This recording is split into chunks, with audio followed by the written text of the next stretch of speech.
So, if you've been listening to the past couple of episodes, you probably got the hint that I'm getting ready to make some big moves in 2021 in regards to property purchases.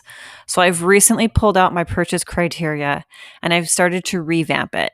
Yes, every time I buy a property or I look to buy a property, I do revamp my purchase criteria. And actually, coincidentally, at the same time, one of my longtime listeners, Tyler, sent me an Instagram message saying he was getting ready to make his first purchase and he would like my input on creating a purchase criteria.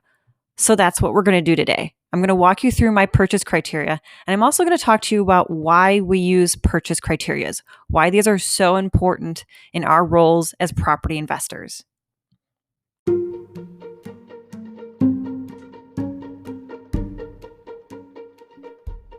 Building a real estate portfolio is as much about buying properties as being a de facto entrepreneur. I'm Karina Ufinger. I'm a multi-property investor, rental management company CEO, and also a landlord coach. I'm going to show you the systems and knowledge you need to thrive as a real estate entrepreneur. From your first property purchase to building a portfolio of passive income where you work less than 5 hours a week, you'll learn the essential information and skills to build a profitable portfolio and live the life you truly want. Whether you're well on your journey or just starting out, you're in the right place. Welcome to the Landlord Chick podcast.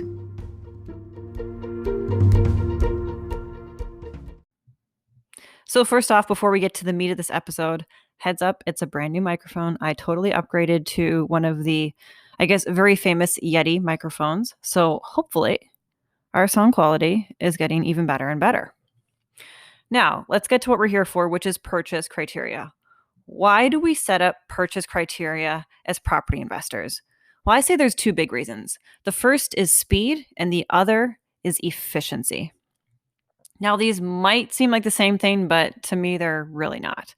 See, with speed, I'm referring to being able to go through a large number of properties and quickly determine through like maybe 1 through 4 as far as your purchase funnel, whether or not it's a good idea for you to move forward. So that's what speed is about. It's being able to go on to Zillow, wherever you find your deals, and just be able to quickly determine in like a snap second whether or not this place is worth more research. The other part of it, the efficiency, is making sure that we aren't buying deals that are going to be a drag on our portfolios. Because it's really easy to get a purchase and find out 3-6 months later that maybe we didn't do enough homework, and this one property purchase begins to drag down the rest of our portfolio and make it less efficient. So speed is about the number of deals you can cycle through and calculate. Efficiency is about the overall efficiency of your portfolio and making sure there's not one particular property that is a bad purchase that weighs down the rest of your portfolio. So when I get ready to start looking at properties, I look at my purchase criteria. For my purchase criteria, I am looking at 5 distinct things. Now, the first 4 are the ones that sort of determine whether or not I go further with the property. So my first 4 are like quick qualifiers. These are black and white, either it is or it isn't. So the first thing I always do is I set up my location criteria. Now, your location criteria can be as specific or general as you want. Maybe you're comfortable with investing throughout the entire state. Maybe you're not. This is all entirely up to you. If you are okay with investing throughout the state, just understand that you're going to have a lot more deals in this pool that you're going to be looking at. Now, in this pool, you could have thousands of deals to sort through if you say, yeah, I'm fine with the entire state of Pennsylvania, or I'm fine with the state of Pennsylvania, the state of Virginia. These states aren't even really located next to each other necessarily, so that's a really bad example. But just understand that the larger the pool you have for each of these criteria, the harder it is for you to really be able to speed through these and get through them in a decent amount of time.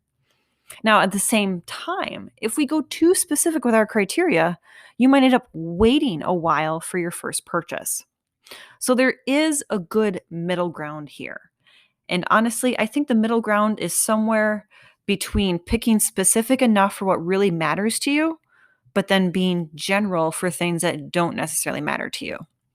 So maybe location doesn't matter to you. I know a lot of investors who live in California, but will invest in any state in the United States. That's fine. That works for them. They get more specific with their other criteria. So they know that they're only looking at a specific type of property and a certain age of property and condition. And those are the other qualifiers that help eliminate the rest of this large pool that they've got. Now, when you are considering location, I do highly recommend and encourage you to get the inside knowledge on the area, specifically in regards to code regulations that affect housing. So maybe it is code like building code, or maybe even it's just local and municipal laws regarding rental housing, because every municipal government and county government can create their own housing regulations. So it's really important that you do a little bit of research and figure out what you're getting yourself into. My example for here in Wisconsin is both Milwaukee as a county and as a city. They each have additional housing regulations on top of what the state holds us to, and then obviously what the federal government has for fair housing and things like that. So I always encourage every investor, whenever you're looking at a new market, be sure and look at the city and the county for any additional code or housing regulations that exist. And if you're getting into a whole new state, you've got to do your research on what that state says in regards to rental housing laws as well. So we've talked about location. That's my first thing that I use to qualify properties. So when I log on to Zillow, if let's say I'm only looking at, and these cities aren't really going to matter for a lot of people, let's say I'm only looking at Jefferson, Fort Atkinson, and Janesville. I'm only going to do searches in that area. So I've already basically discounted probably, let's say 90% of the state of Wisconsin. Now going into criteria number 2, think of this as like a triangle where we're starting at the bottom and the next level is a little bit smaller. So now I'm looking at the type of the property. What type of property do I want to purchase? Do I want to purchase single family homes, quads? Am I going multifamily? I mean, large multifamily. How large multifamily? Am I going 12 units? Am I going 40? That's the next thing I'm looking at. Or maybe I'm just looking at it from the perspective of what I know I don't want to buy.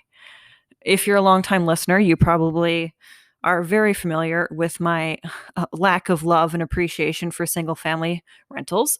It's not my jam. Maybe it's yours. That's perfectly fine. So I know automatically I'm not going to count any single family homes. Along the same line, I'm actually not too thrilled about duplexes. Like, I'll buy a duplex if I have to because it comes with maybe a quad or something else that I want. But I'm not going to go out and seek duplexes. Again, they're not really my jam. So I'm going to be looking for triplexes, quads. Realistically, probably nothing larger than a 6 unit. And even then, I would be kind of surprised if I actually ended up with a 6 unit. But that's my type of property. I've got that set in my screening criteria. So now that I've determined my locations and I've specifically said the properties that I do want or the ones I know I don't want, the types of properties, you can see where this total pool is beginning to shrink a little bit. Where maybe before I had this, there were 250,000 properties for sale in my state. But then I said, you know what? I only want to go to these 3 specific areas. And maybe that took it down to, let's say, 500 or something. And then I brought in the type of property. Then maybe I'm down to only 200. Now, in the third piece of this triangle, I'm going to move into what I call the property classifications. So we're going to be talking about the age of the property classes, and then the condition. Now, I lump these 3 together because they're kind of interrelated, but yet I do tend to think of them independently. So first, in regards to the age of property, it's understanding whether or not you want to deal or are okay with certain things that come with properties at different ages. So for instance, are you okay with having a home that was built in the Civil War? I happen to have one of those. I'm completely fine with it. In fact, I love it. But some people might not be okay with that, just given all of the intricacies that come with really old foundation, really old support beams in the basements, and all those sorts of things. Then there's also the idea of age in regards to something as basic as lead paint. Lead paint, we have an age cutoff for a property.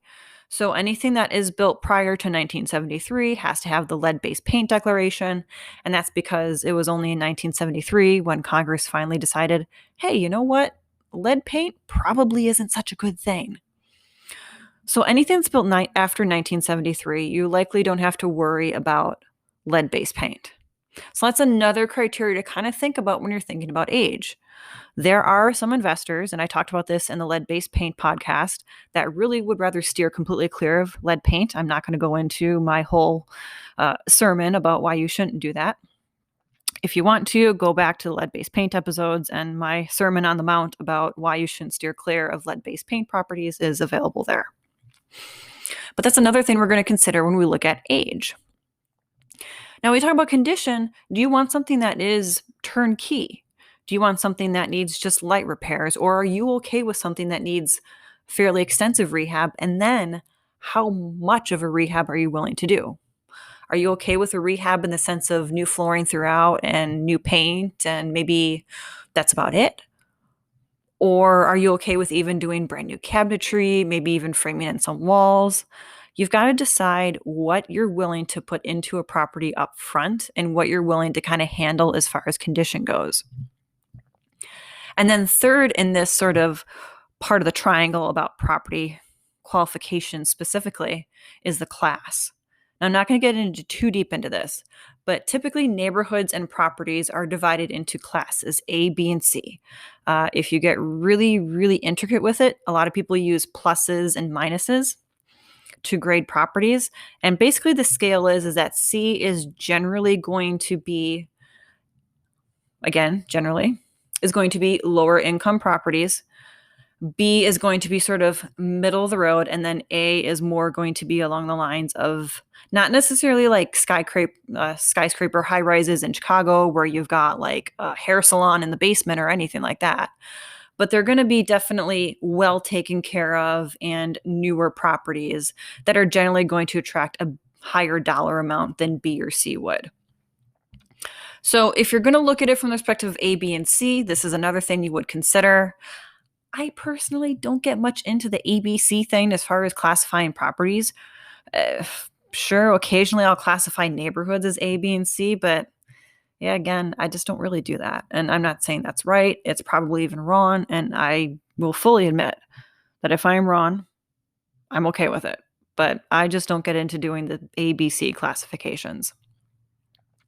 So now we have three things on our purchase criteria triangle. We have the location, the type of property, and then our property qualifications as far as condition, class, and age. Now, one of the things that Tyler asked me was, how specific should you get in regards to your property qualifications here? Like, should we be considering whether or not a property has a garage or whether or not it has a dishwasher or washer and dryer hookup? My answer to that is yes, some of those you maybe should think about. Generally speaking, if you're going to be looking into single family homes without garages are typically as hard to rent as they would be to sell without a garage. So that might be something you want to think about. As far as if you're thinking about the appliances, that all gets back to what your comfort level is as far as what you're willing to be responsible for, maintain. But then also it might get into a little bit of what type of property you plan on running. If you know you are going to be utilizing low income housing as your means for investing, then maybe the washer and dryer in there doesn't quite matter as much, or the dishwasher, or maybe it does.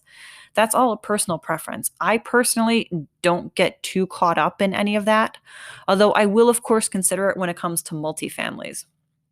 So if I'm buying a 6 unit, a 12 unit, and there's coin laundry in the basement, I'm going to take that into consideration that, okay, am I okay with being responsible for getting these machines looked at? Am I okay with having the cost of replacing them? Does it make fiscal sense? So there are certain things you are going to take into consideration. And it's really just, and this is a bad answer, but it's really on a case by case basis. And I know this is the worst answer that exists in the entire world for like everything. It's just saying, oh, well, it depends on the case. But that's honestly kind of the answer here. It depends on the case and it depends on you. Now, our fourth element of this triangle is going to be the purchase price. Now, you might be curious, why is purchase price so much higher on the list? Well, basically because, in my opinion, where there's a will, there's a way. So if you find a property that is a great location, that is the type of property you want, and there's nothing in the age, the class, or condition that disqualifies it, maybe you should look at finding a way to make it happen. So that's why purchase price is actually the fourth element of my triangle.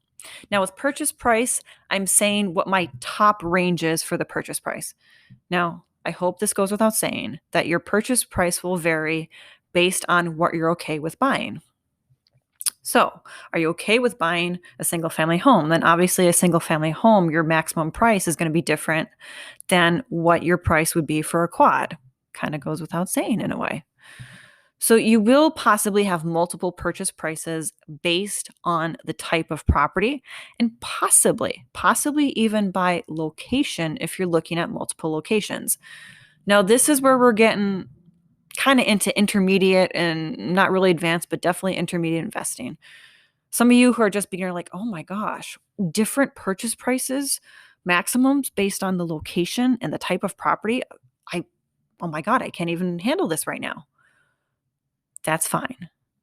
Just start with your simple criteria. Maybe just start with one market because it's going to be a lot easier for you to create your criteria and use it. So don't get caught up in this idea of, oh my gosh, multiple prices and multiple types of properties, multiple locations. If you're just starting out, what I suggest you do is just pick one strategy. So pick whether you're going to go with small multifamily, which in my book is duplexes, triplexes, quads maybe. And then just stick with that as your property, pick your location, and then have your purchase price range ready and your maximum purchase price ready. Now, with your maximum purchase price, what I recommend you do to set it is you determine what you could not only be able to pay for a property, but willing, and you add 12%. So let's say if you're going traditionally with this, you go to a bank and they say, yeah, we're going to approve you for $300,000. I want you to take that $300,000 and add an additional 12%. The reason we add 12% is because there's the possibility of negotiations. So you don't want to discount a property that maybe is $202,000 when your maximum is $200,000. That's only $2,000 off. There's probably a good chance that you can make that up somewhere and actually end up with that property in your portfolio. So that's why you always want to add about 12%. If you don't like the fact that I'm using an odd number, 12%, go with 10%. I wouldn't go with 15 because then 15% on a $300,000 price is as much as a $16,000 difference. So that's a bit steep to make up in negotiations. So stick with something between 10 and 12% as far as your markup above what you're approved for or what you can actually buy. And just understand that there's the possibility if something is listed at 212 and you offer 200 that you might potentially get a no and a non-starter. But that's fine. And here's the thing.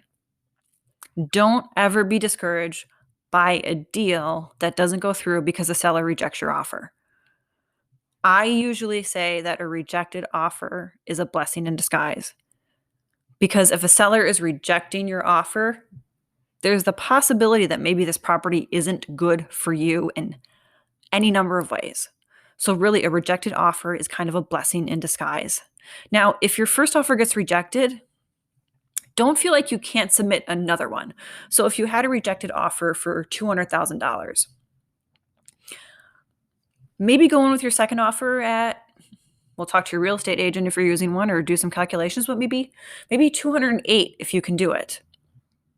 Don't be afraid to basically submit another offer. No one in their right mind is going to discount an offer just because your first one was not what they wanted.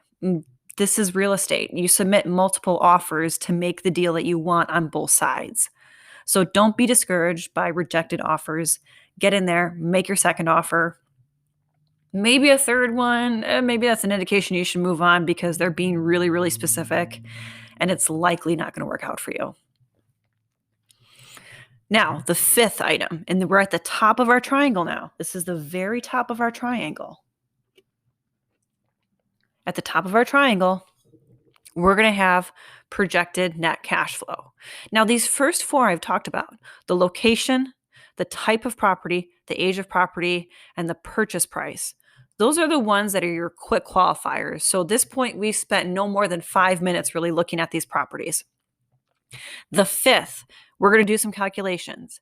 And this is going to be the final thing that I have in my sort of triangle here.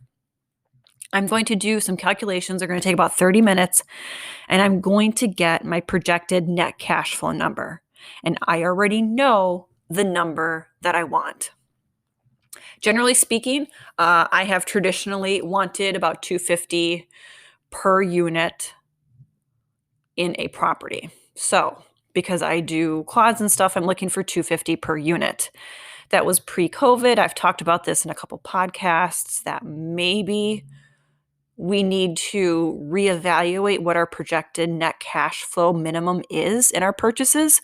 So I'm likely going to tweak that to be somewhere around $350, $325, just for that little extra cushion for pushing, I guess, if you're going to use some really out of term 90s slang there. So I'm going to be looking for a projected net cash flow of likely somewhere between like 300 and 325.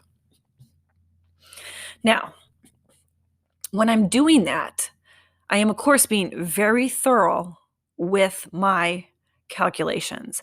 And this is a totally different podcast, and I will make this about the proper way to do property calculations. So now I've gone entirely through my triangle. And if a property has made it through all 5 levels, this is when I'm going to start contacting a realtor if they have one. If I'm using one for myself, I'm going to contact my realtor. I'm going to arrange for a showing. I'm going to start getting reports from the property owner, and I'm going to be doing all those other things. But that goes beyond the scope of a purchase criteria. So that's going to be part 2 of this, is we're going to start looking at what are the things you do with a property after you know it fits all of your criteria and you've gotten through your triangle. So in our next episode, we're going to go into some of the reports you should be asking for. We're going to go into what do you look for in your showings when you're looking at properties. I've got a lot of stuff to cover next time, but it's going to be a great episode. And I know a lot of you are getting ready to make moves in 2021, just like me.